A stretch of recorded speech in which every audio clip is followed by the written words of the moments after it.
First ever factory outlet Mukunda jewelleries Kukatpally, Khammam, Kothapet, Somajiguda, Hanamkonda and Suchitra. Welcome to Sumanti. నేను మీ సుమంటి వినాగ్. చాలామంది గోచార రీత్యా కనుక మనం చూసుకుంటే మ్యారిటల్ లైఫ్లో కొన్ని దోషాలు శాపాలు ఉండేటువంటి అవకాశం ఉంటుంది. వేదిక్ ఆస్ట్రాలజీ అటువంటి వాటికి ఏం చెప్తుంది? ఈరోజు మనతో పాటు వేదిక్ ఆస్ట్రాలజీ ఉమాగారు ఉన్నారు. అది వారి మాట్లాడాలని తెలుసుకుందాం. నమస్కారం ఉమాగారు. నమస్తే నాగరాజు గారు. వేదిక్ ఆస్ట్రాలజీ ప్రకారం కనుక మనం చూస్తే ఏ మ్యారిటల్ రిలేషన్షిప్లో అయినా సరే కొన్ని థింగ్స్ వల్ల డెఫినెట్గా గొడవలు జరిగే అవకాశం ఉంటుంది. సో జనరల్గా మనం చూసుకుంటే గోచార రీత్యా ఏ రాశి వారికి ఏ విధంగా ఉండే అవకాశం ఉంటుంది, అండ్ ఆ శాపాలు అండ్ ఆ దోషాలు ఏ విధంగా ఉండే అవకాశం ఎక్కువగా ఉంటుందండి అసలు? తప్పకుండా అండి. ఏదైతే మనం మాట్లాడుకునేటువంటి వైవాహిక జీవిత సమస్యల్లో కనుక ఎందుకు అకారణంగా తగాదాలు కానీ గొడవలు కానీ విభేదాలు అంటే మ్యారీడ్ లైఫ్ మీద చాలామందికి చాలా రకాలుగా హోప్స్ ఉంటాయండి. నా భర్త ఎలా ఉండాలి, నా భార్య ఎలా ఉండాలి, నేను పెళ్ళైన తర్వాత ఇలా బ్రతకాలని చాలా ఆశలు ఉంటాయి. కానీ అనుకోని విధంగా ఎన్నో రకాల ప్రభావాల వల్ల ఎందుకు ఇబ్బంది పడతారు, ఎందుకు విడిపోతారు, ఎందుకు చనిపోవడం జరుగుతుంది, ఇవన్నీ తెలుసుకోవాలి అనుకుంటే ప్రతి మనిషికి తనకి తెలియనటువంటి చేసినటువంటి కర్మల వల్ల వచ్చినటువంటి శాపాలు కొన్ని ఉంటాయండి. ఆ శాపాల మూలకంగానే ఈ యొక్క మ్యారీడ్ లైఫ్లో ఇబ్బందులు వస్తూ ఉంటాయి. ముఖ్యంగా మనం చూస్తే మొదటిది విత్త శాపము అని చెప్పబడింది. విత్త శాపము అని అంటే విత్త అంటే ధనము, ధన మూలకంగా వచ్చేటువంటి మ్యారీడ్ లైఫ్లో ఇబ్బందులు ఇప్పుడు నేటి సమాజంలో ఇప్పుడు అవే ఎక్కువగా కనబడుతున్నాయి. అంటే ఆస్తి కానీ ఆర్థిక వ్యవహారాల్లో కానీ వ్యాపారంలో కానీ తెలుసో తెలియకో చేసినటువంటి అవినీతి, అది వంశపారంపర్యంగా ఎవరు చేసినా లేదా ఆ వ్యక్తి తన పూర్వజన్మలో కానీ ఆ జన్మలో కానీ చేసినా దానివల్ల వచ్చేటువంటి శాపమే విత్త శాపము. దీని మూలకంగా ఏం జరుగుతుంది అంటే సంపద ఎంత సంపాదించినా నిలబడదు. వీళ్ళు సంపాదించినటువంటి సంపద అంతా కూడా ఎవరో అనుభవిస్తూ ఉంటారు. అప్పుల పాలైపోవటము. మీరు బాగా గమనిస్తే ఇద్దరికి పెళ్ళైన తర్వాత ఇద్దరు వ్యక్తులు కలిసిన తర్వాత తీవ్రమైన అప్పుల్లోకి వెళ్ళిపోవడం, ఆస్తి నష్టం కలగడం, ఇవన్నీ జరుగుతూ ఉంటాయి. ఇది సడన్గా ఎందుకు జరిగింది, ఆ భార్యనో భర్తనో దూషించి నీ వల్లే ఇలా జరిగింది అని చెప్పి మనం వింటూ ఉంటాం ఇలాంటి మాటలన్నీ. దీనికి కారణము విత్త శాపం నాగరాజు గారు. ఈ విత్త శాపం ఉండడం మూలానే, అది కలగడం మూలానే వైవాహిక జీవితంలో ఇబ్బందులు వస్తాయి. సో దీని మూలకంగానే అప్పులు పాలైపోతుంటారు. తాకట్లు పెట్టేసి ఇళ్ళు అమ్మేసుకోవడము, ఆస్తి నష్టం అవ్వడము, వ్యాపార నష్టాలు రావడము, ఆరితేరినటువంటి బిజినెస్లో కూడా తీవ్రమైన ఇబ్బందులు పడడం లాంటివి దీని మూలకంగానే జరుగుతుంటాయి. దీని మూలకంగానే మ్యారీడ్ లైఫ్లో తీవ్రమైన ఇబ్బందులు వస్తూ ఉంటాయి. వినకూడనటువంటి మాటలు వింటారు, తద్వారా విభేదాలు, అనేక రకాల సమస్యలకి విత్త శాపం అనేటువంటిది కారణం అవుతుంది. ఇక రెండవది చూస్తే విషయ శాపము. శుక్రబలం తగ్గడం మూలాన వచ్చేటువంటి శాపముగా దీన్ని గుర్తించవచ్చు. అంటే వంశపారంపర్యంగా లేదా ఆ వ్యక్తి కానీ పూర్వజన్మలో కానీ ఆ జన్మలో కానీ తెలుసో తెలియకో పరస్త్రీ వ్యామోహంలో పడిన లేదా పరపురుషుని వ్యామోహంలో స్త్రీ పడిన భార్య, దానివల్ల వచ్చేటువంటి కర్మ ఊరికే వదిలిపెట్టదు.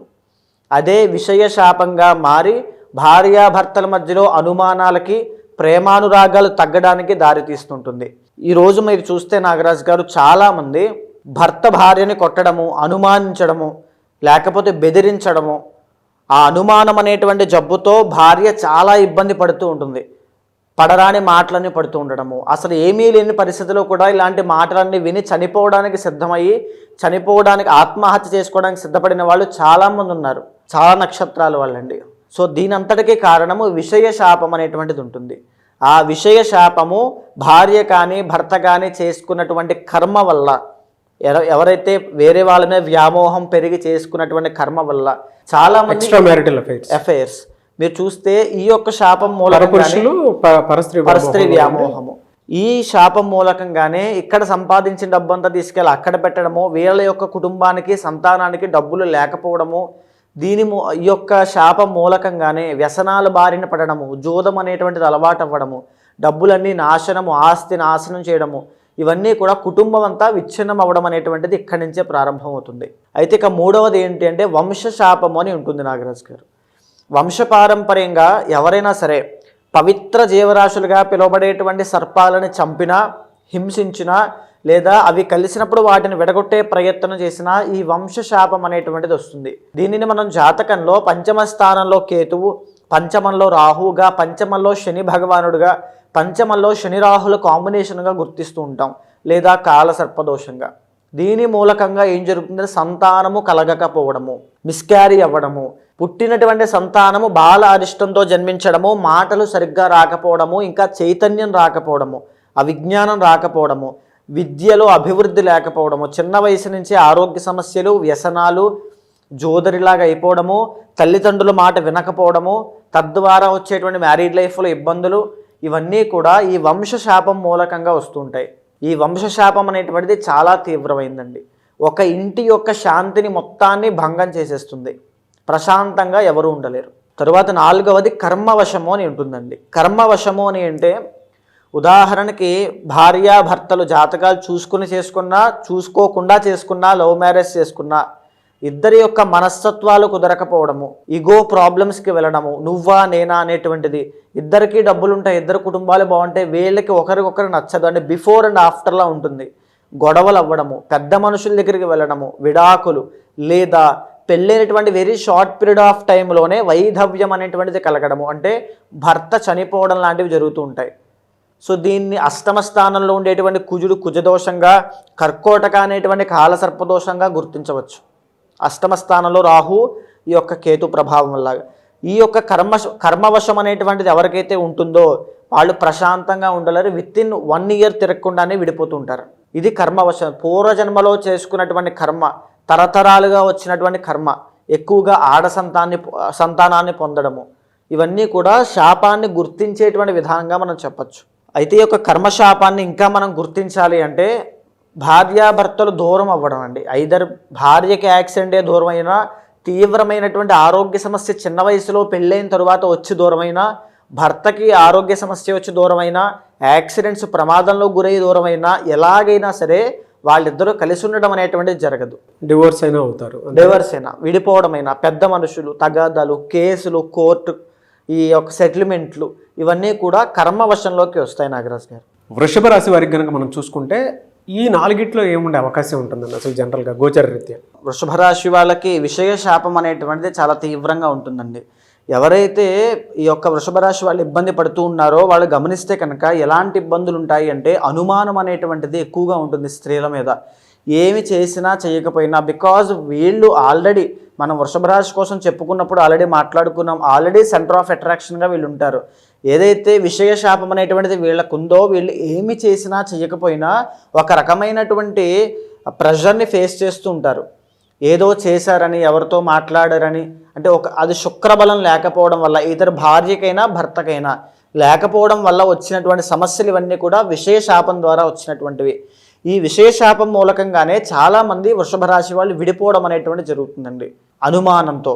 లేకపోతే ఈ యొక్క విషయ శాపం వల్ల ఇబ్బంది పడుతున్న వాళ్ళు పరస్త్రీ వ్యామోహం కానీ, పరపురుష వ్యామోహం ద్వారా ఇబ్బంది పడుతూ ఈ యొక్క వైవాహిక జీవితంలో సరిగ్గా ఉండక ఉన్నటువంటి పార్ట్నర్ని, స్పౌస్ని ఇబ్బంది పెడుతూ తీవ్రంగా హింస పెడుతూ ఉన్నప్పుడు వాళ్ళిద్దరూ విడిపోయినటువంటి పరిస్థితుల్లో ఎన్నో రకాల జాతకాలు నా దగ్గరికి వచ్చాయండి.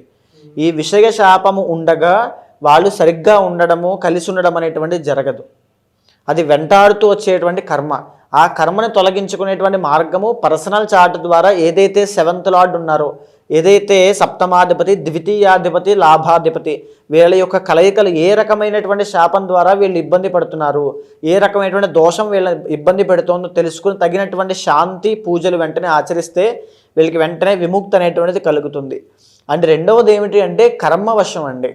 మీరు చూస్తే వృషభ రాశి వాళ్ళకి సంబంధించి మ్యారీడ్ లైఫ్లో ఇబ్బందులు ఎక్కడ స్టార్ట్ అవుతాయి అంటే భార్య లేదా భర్త చేసేటువంటి పని రీత్యా ముందుగా ఒకళ్ళు ఒక చోట ఉండడము, రెండో వాళ్ళు ఇంకొక చోట ఉండడము అనేటువంటి విషయం దగ్గర ప్రారంభం అవుతుంది వీళ్ళ యొక్క విభేదాలు అనేటువంటివి.